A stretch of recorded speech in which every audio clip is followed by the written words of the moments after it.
Shalom and welcome to the European Report. Here we are in the European Parliament in the heart of the European Union in Brussels, and in today's programme we are doing a review of 2019, looking at the major news stories that have had an impact on Israel, the Middle East and of course the European Union. And in this programme today I'm joined by Tomas Sandell, the founder and director of the European Coalition for Israel, Charlie Weimers, who's a Swedish MEP for the Swedish Democrats, and also Dr. Andreas Kelling, who is a special envoy for the European Coalition for Israel. So, gentlemen, welcome to the programme.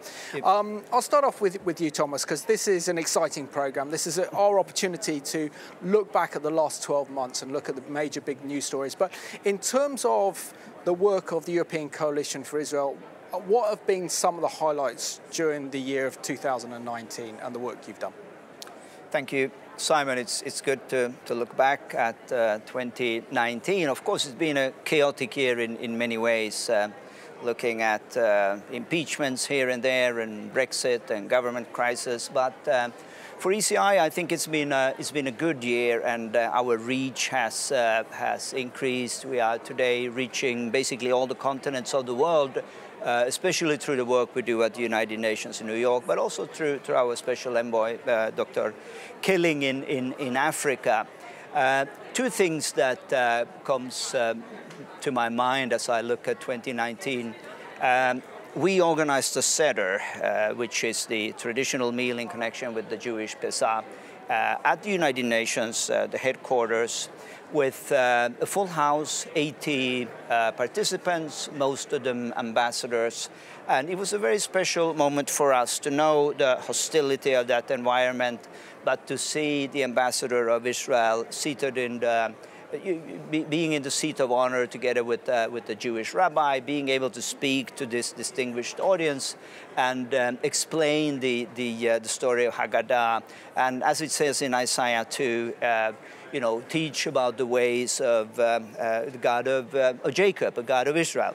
So that was very special for me. Another moment that I look back on is, of course, my meeting with the Speaker of the German Bundestag, Wolfgang Schäuble, sitting just like you and me now, face to face, and discussing the situation in Germany. Not only about the rise of anti-Semitism, but also, and he said to me, he said, Mr. Sandell, the reason I wanted to meet you was that I understand that your organization are supporting a united Jerusalem. You have to explain this to me. What do you mean? And we had a long discussion, an interesting discussion to explain why we think the best solution for Jerusalem is to keep it united. And just to know that this was perhaps the first time he'd heard a coherent argument for a united Jerusalem, made it very special for me and for ECI. Excellent. And Charlie, welcome back to the European Report. Definitely one of the rising stars here in this Parliament. Thank you, so you are hosting the European Coalition for Israel's annual conference, looking back over the past 60 years of diplomatic relations between Israel and the European Union. So from your experience of being an MEP here in this Parliament, what practical steps would you suggest that could develop closer ties between the European Union and the State of Israel? I see a lot of things that should be done. To begin with, I think that the EU must be a more humble actor than it has been thus far. The labeling issue being the last one in a row of anti-Israeli moves on the European side. So number one for Europe to do is to set its own house in order and actually lead by example by combating anti-Semitism and anti-Israel hatred. I also think that the EU in all its humility should learn from Israel in terms of counterterrorism, in terms of innovation. Just the other day, I read that Israel is about to find a cure against pancreatic cancer. That's amazing. Absolutely. That would save so many lives, and we Europeans should learn from that. Finally, two things. Improved trade. The EU already got a surplus. We can, it's in our own interest to improve trade relations with Israel, and also to review the GCPOA. the failed Iran deal. Yeah, definitely. And Andreas, it's a great pleasure to have you back on the programme. I think you were here for our last review of 2018, so it's a good annual event, so welcome back. And now you've been the European Coalition of Israel's Special Envoy to Africa for the past 2 years. Can you tell us what that role involves and how you think it's beneficial for Israel to develop closer ties with the continent of Africa? Look, we have been inviting delegations from Africa, from countries like South Africa, Namibia, Zimbabwe, Mozambique, Kenya, Tanzania to Israel. And we have exposed them to what we would call today the startup nation. And to our amazement, this had an absolutely stunning effect on them, besides of just realizing that there is technology that they would need in order to develop their own nations, but also you can do it. If we just look back 70 years back, there was nothing. And today the country is green. It's a developed country, and it has been an underdeveloped country. Now, this is an absolutely, it's a success story. Absolutely. Most of these African nations have natural minerals under their grounds. And for whatever reason, Israel doesn't have anything. It's only recently that they discovered oil and gas. So for them, they have all the ingredients in order to make their own developments a success. So that's definitely one very important point for Africans. But then also taking the technology that Israel has developed. I mean, they're working under similar climate conditions. If you look at South Africa, or Southern Africa now being a second year in a major drought, it's Israeli technology of water saving that they would need, of planting technology and so forth. So it's definitely something where Israel is playing a key role. And then the third thing, I think when we look at mutual interest, Israel is also keen on winning these African states in order to support them. At a multinational level, if we look at the United Nations and other places of the world, where improved bilateral relations are of utmost importance for them. Excellent. Well, thank you so much for giving us a real insight there, Andreas. And Tomas, 2019 has been a very eventful year in terms of the EU, Israel, the United States and the Middle East. We've had European parliamentary elections. We have a new commission in place. We've had 2 Israeli elections and Britain's going through a crucial election now. And also we've seen that the US administration has recognized Israeli sovereignty over the Golan Heights and set up a strategic agreement with Israel that if Israel is ever attacked by an existential threat, i.e. Iran, that the United States will come to Israel's defense. And, you know, we've also sadly seen that anti-Semitism has again dominated the headlines in 2019. But for you, Tomas, what would you say was the most dominating news story and it's the most significant news story of 2019 affecting all these nations? Well, Simon, I think you mentioned many of them. If I would have to choose 2, I would probably go back to what we were discussing in the last program, the EU Court Justice ruling on labeling products from the settlement. I think this was very clearly a decision going in the wrong direction, the wrong message at the wrong time with the wrong audience. And as we said before, this happening just 2 days after the anniversary of Kristallnacht is, you know, it raises a particular concern. Where are we going in Europe again? When you look at statistics, I just came across some fresh statistics from France where you have a sample of French people and you ask them, would you buy anything which is made in Israel? You already have 69% who have a negative attitude and say that basically, no, we would be very hesitant to buy anything which is clearly, you know, made in Israel. But when it comes to saying, well, would you buy anything which are made in the settlements, it goes up to 75%. So I think that the EU needs a more coherent policy towards anti-Semitism, basically, because you cannot, on the one hand, try to criminalize and demonize Jewish activities in their biblical heartland. I mean, if there's any area in the world which should be clearly Jewish. It's Judea. You know, you just have to look at the semantics of the word to understand that this is clearly a place where Jews always lived, where they will continue to live, and we shouldn't make that a problem. On a more positive note, I would look at the successes of international diplomacy of the government of Israel. I mean, you look at 2019 and you see Netanyahu being received in India, being received in Moscow, being received in Oman. And in particular, when we look at what is happening now in the Sunni states and the Gulf states, Hatikwa being played in prominent Arab countries at sports competition, and ministers being received, and Israeli tourists now being given access to Dubai. I mean, this would have been unheard of only 5 years ago. And this is clearly something where, you know, we should take note here in Europe and say, listen, are we going to be the only continent and countries to go against Israel when the whole world, you know, to a large extent are seeking closer relations? And Charlie, 2019 has been a good year for you. You've been elected to this parliament, which we're very pleased about, particularly the Israel supporters and also the Jewish community here as well. What for you was the kind of standout story of 2019? I would say not an event as such, but rather two tendencies. The first one being anti-Semitism becoming part of the political mainstream.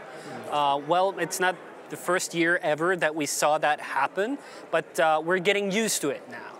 We're getting used to the Labour Party showcasing Jewish caricatures at their party convention in the UK. We're getting used to the Social Democratic youth of Sweden chanting "Crush Israel, crush Zionism" on the streets of Malmö in Sweden.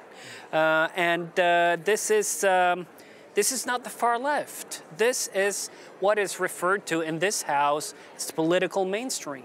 But I really cannot see anything mainstream with that, and maybe we have to look at other terms to use in describing those parties if they do not purge those members, harboring anti-Semitic thoughts. Absolutely. The other big tendency is that those very parties have claimed for a while that they're fighting anti-Semitism, but they've been doing it through political expediency. They have not raised the anti-Semitism of the Antifa and far-left movement.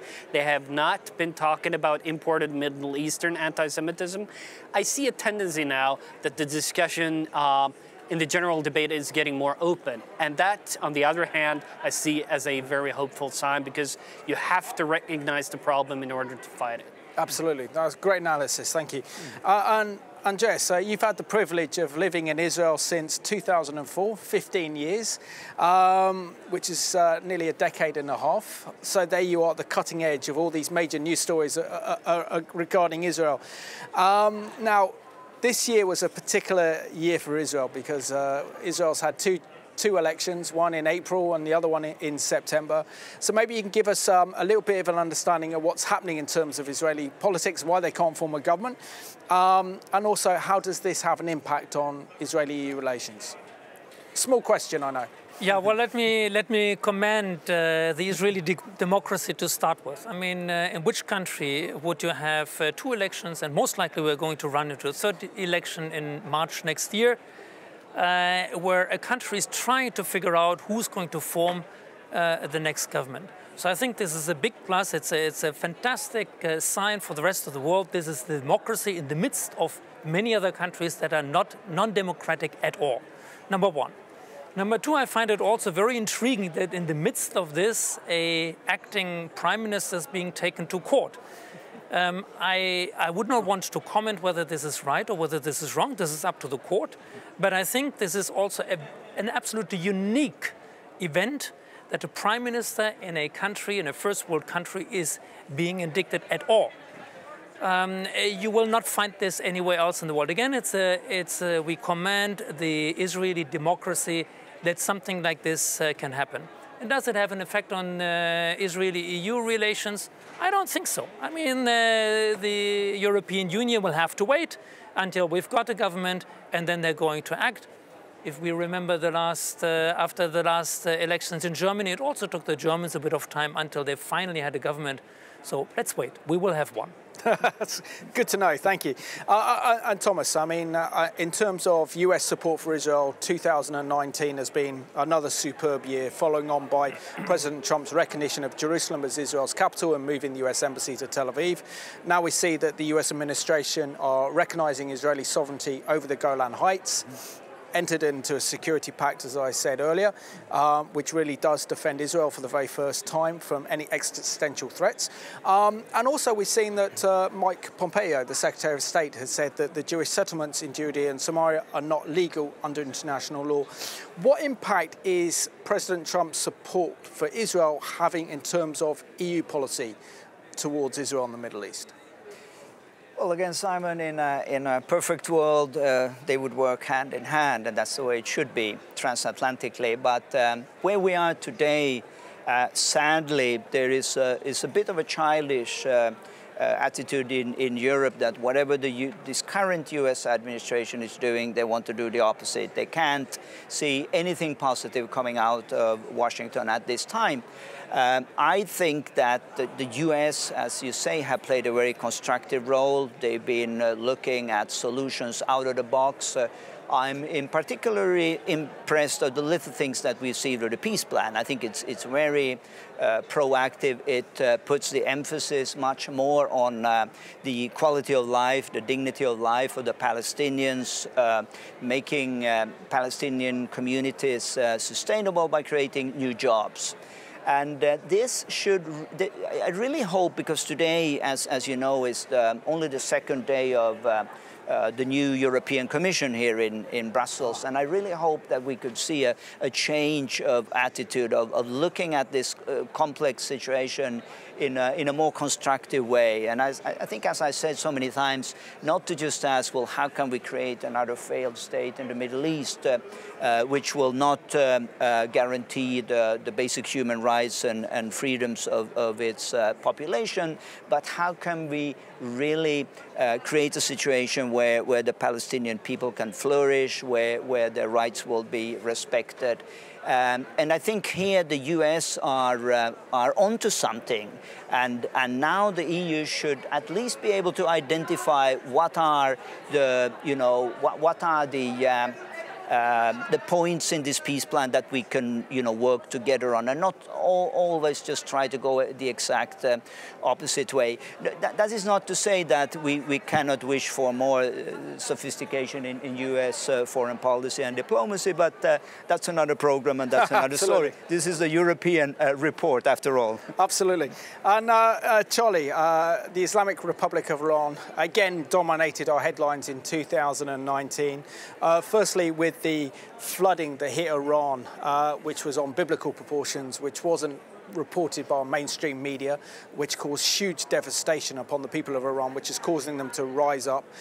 We've also seen that Iran has also tried to, did bomb, I should say, the Saudi oil refinery, hijacked a number of international ships on the Strait of Hormuz, and the US and Iran were that close to going to war back in the summer.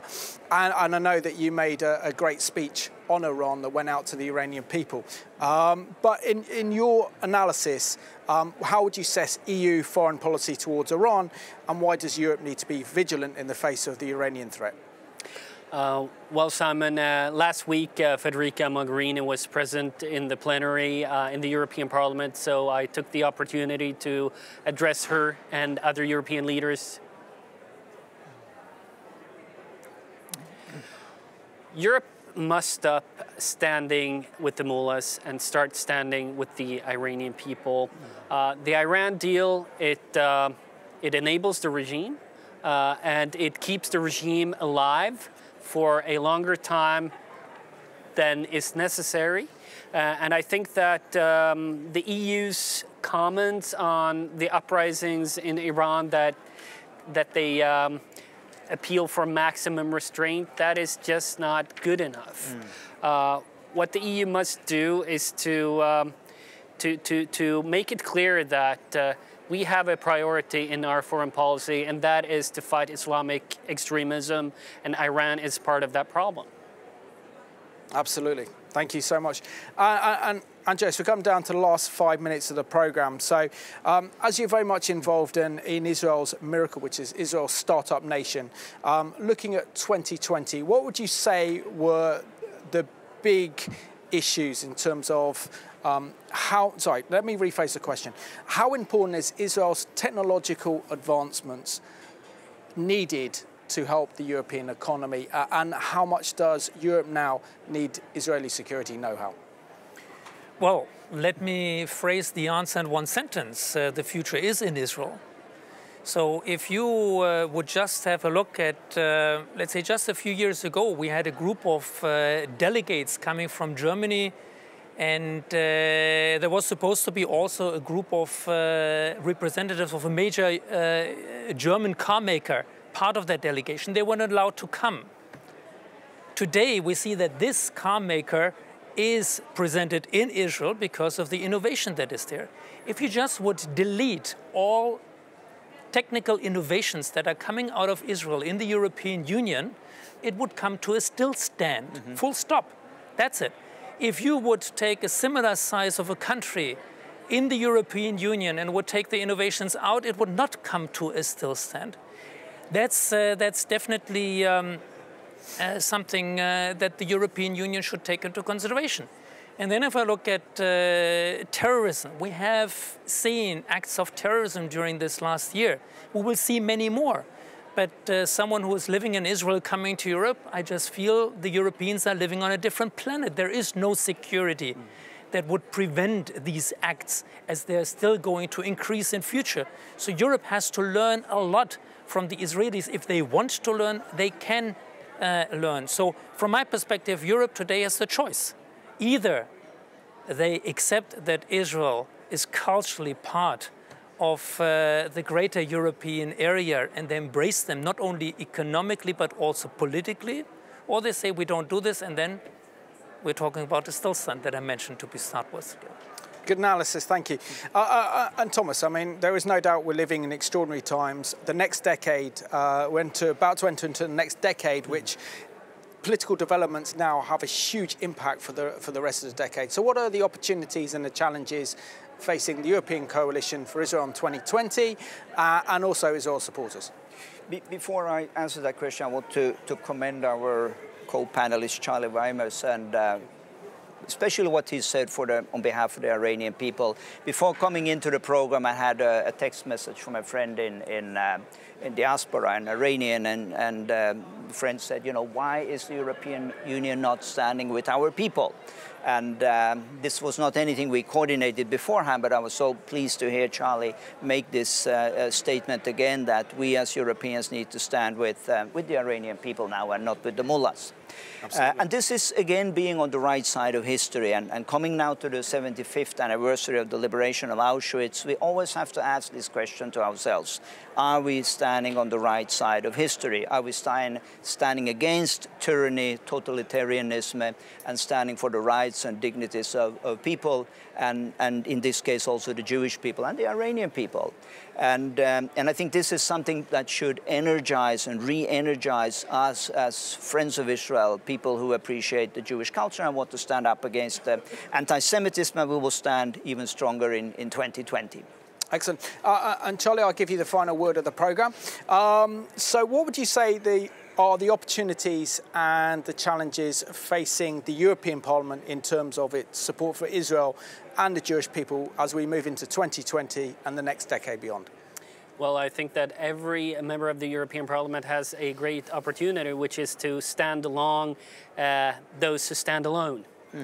Those opportunities don't come along too often in life, so take it. That's what I encourage every colleague of mine. I also encourage all colleagues to take a closer look at the BDS movement, to actually see that they're not out for the fighting settlements. They're out to fight the existence of the State of Israel.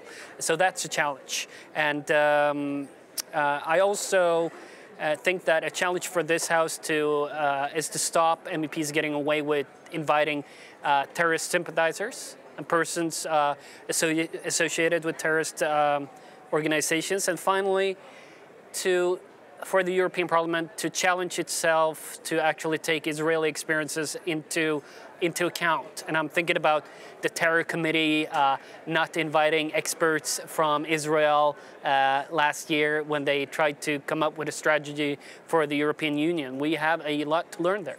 Absolutely. So, gentlemen, I just want to thank you so much for joining me on the last programme of 2019. You've all done a great job. So thank you very much, and I wish you all a very happy Christmas and New Year. And I want to thank you for watching today's programme as we look back at some of the major news developments and themes that have happened across the European Union and in the Middle East and Israel and in 2019. So we want to wish you all a wonderful Christmas and a Happy New Year. And as we move into the next decade, we have to continue our strong support for Israel and the Jewish people on this continent of Europe. So thank you for watching today's European Report.